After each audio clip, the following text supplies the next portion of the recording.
So hello भाई लोग, कैसे हो आप लोग? आपका स्वागत है हमारे नए वीडियो के अंदर। तो आज हम क्लास 9 का चैप्टर नंबर 2 पढ़ने वाले हैं। देखो भाई, मैं तुम्हें एक चीज़ बताता हूँ, हमारी प्लेलिस्ट में जाओ, चैप्टर नंबर 1 मैंने एकदम डीपली से पढ़ा रखा है, जाओ पढ़ो।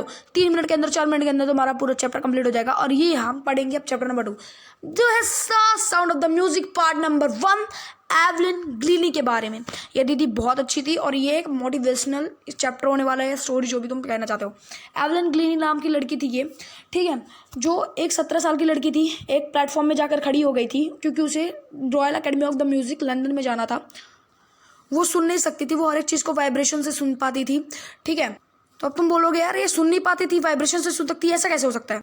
और वो रॉयल एकेडमी ऑफ म्यूजिक क्यों जाना चाहती है, इसी के बारे में हम आगे जानेंगे। तो चलो अभी चैप्टर को शुरू करते हैं। तो एक बार जब वो 8 साल की थी, एक फंक्शन था जो कि पियानो प्रोग्राम में था। तो जब उस लड़की का यानी एवलिन ग्लीनी का नाम अनाउंस होता है तो वो सुन नहीं पाती है और उसकी मम्मी सोचती है ये सुन क्यों नहीं रही है। तो वो वरीड नहीं होती है, वो सोचती है कोई नहीं, जाने दो। और एवलिन ग्लीनी भी किसी से नहीं बताती है कि वो हियर नहीं कर पाती है यानी सुन नहीं पाती, वो बहरी है। वो ना अपने भाई बहन, काका काकी, दादा दादी, चाचा चाची, माँ पापा मम्मी तक से नहीं बताती है अपने कि उसका मजाक उड़ेगा। बट उसे ऐसा नहीं करना चाहिए था, उसे बता देना चाहिए था, बट वो ऐसा नहीं करती है, वो किसी को भी नहीं बताती है। और जब वो एग्जाम में बहुत बुरा स्कोर करती है, उसके बहुत गंदे नंबर आते हैं भाई, जब वो सुन ही नहीं सकती, कोई चैप्टर उसको क्लियर ही नहीं होगा तो उसके नंबर कहाँ से आएंगे। तो उसका जो टीचर था, उन्होंने स्कूल में उसके पेरेंट्स को बुलाया गया, पेरेंट्स टीचर मीटिंग में।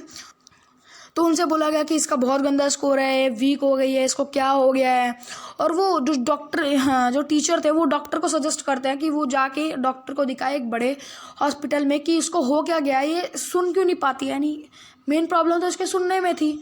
तो उनके पेरेंट्स यानी जो उसके एवलिन ग्लीनी के मम्मी पापा थे, उसको हॉस्पिटल में लेके गए और डॉक्टर से पूछा इसको क्या हो गया।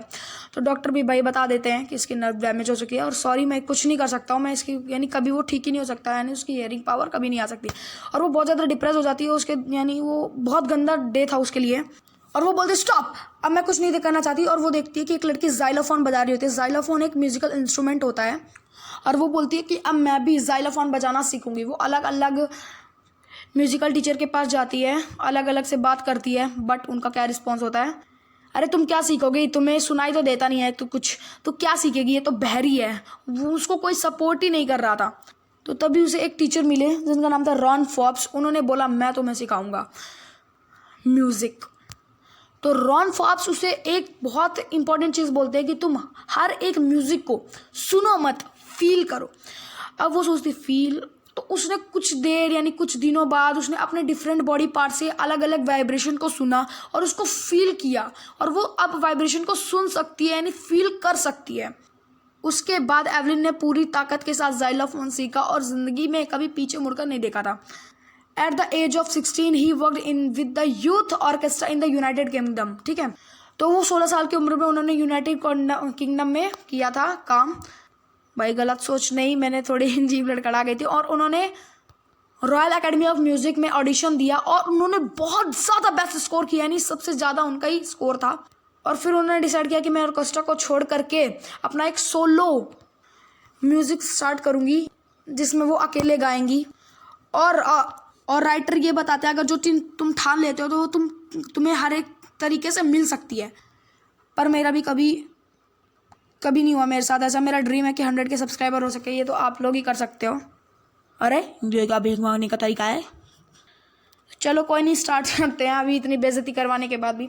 तो देखो मल्टी प्रिकॉशंस बन गई थी एवलिन ग्लीनी और उन्होंने 100+ इंस्ट्रूमेंट बजाना सीख लिया था।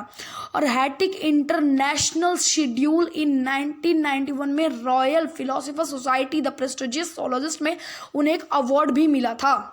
और उन्होंने हैट्रिक मारी थी इंटरनेशनल शेड्यूल में। और देखो वो एक यानी बहुत ज़्यादा शांत स्वभाव की थी, बट उन्होंने राइटर के साथ कुछ समय बिताया और वो बताती हैं कि जब वो 11 साल की थी, जब वो सुन और बोल सकती थी, इसीलिए वो आज के टाइम पे भी बोल सकती है। बट कुछ बच्चे जो स्टार्टिंग से बोल नहीं पाते हैं, सुन नहीं पाते हैं, तो वो आगे चल के बोल भी नहीं पाते क्योंकि उन्हें कभी आज तक उन्होंने कभी आवाज़ ही नहीं सुनी है। और वो बहुत ज़्यादा डोनेशन करती थी बच्चे जो सुन नहीं पाते थे उनमें। एंड रिचलिन ऑफ द बेथोवेन उन्होंने फंड किया था और हॉस्पिटल में वो फ्री कॉन्सर्ट किया करते थे। और इस चैप्टर में इतना ही है, बहुत ज़्यादा मोटिवेशनल स्टोरी है।